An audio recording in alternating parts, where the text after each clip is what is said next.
Hi Otters, I'm going to read you a story today. Harold and the Purple Crayon is one of our favorites from the art room. And in this story, Harold uses his imagination to be very creative.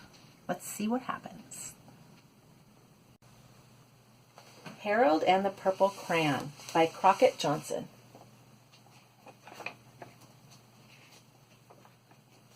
One evening, after thinking it over for some time, Harold decided to go for a walk in the moonlight. There wasn't any moon, and Harold needed a moon for a walk in the moonlight. And he needed something to walk on. He made a long, straight path so he wouldn't get lost. And he set off on his walk, taking his big purple crayon with him.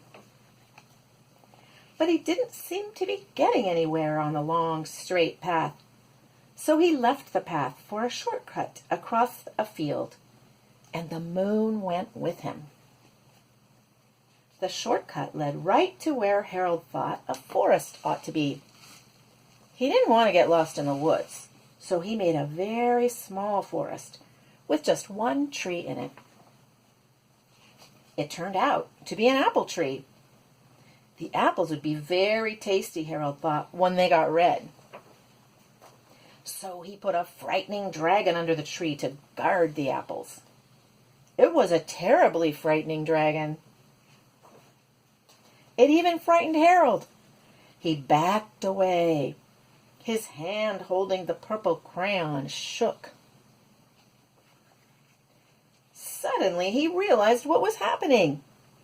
But by then, Harold was over his head in the ocean.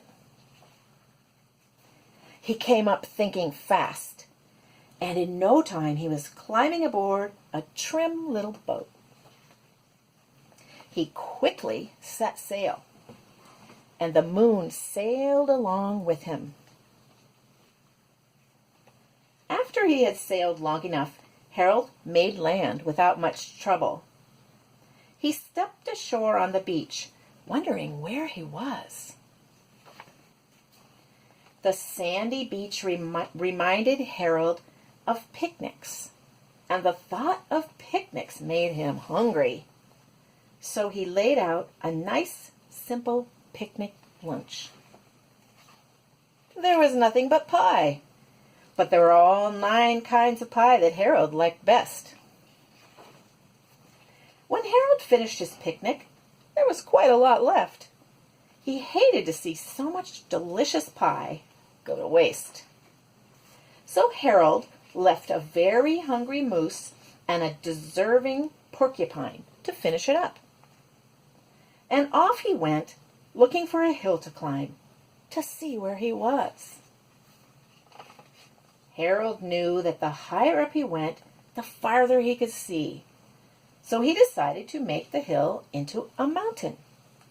If he went high enough, he thought, he could see the window of his bedroom. He was tired, and he felt he ought to be getting to bed. He hoped he could see his bedroom window from the top of the mountain. But as he looked down over the other side, he slipped. And there wasn't any other side of the mountain. He was falling into thin air.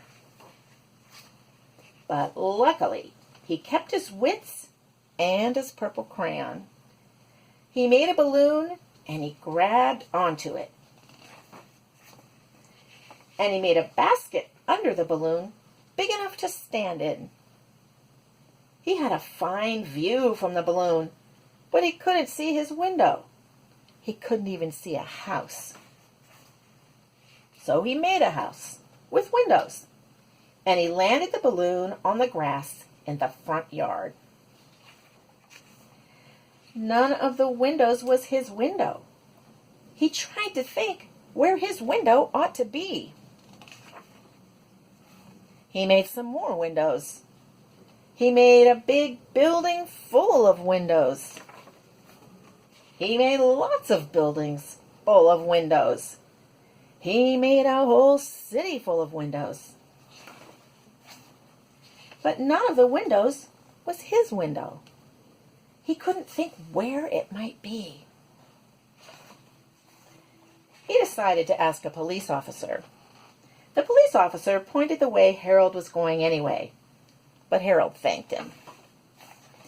And he walked along with the moon, wishing he was in his room and in bed. Then, suddenly, Harold remembered.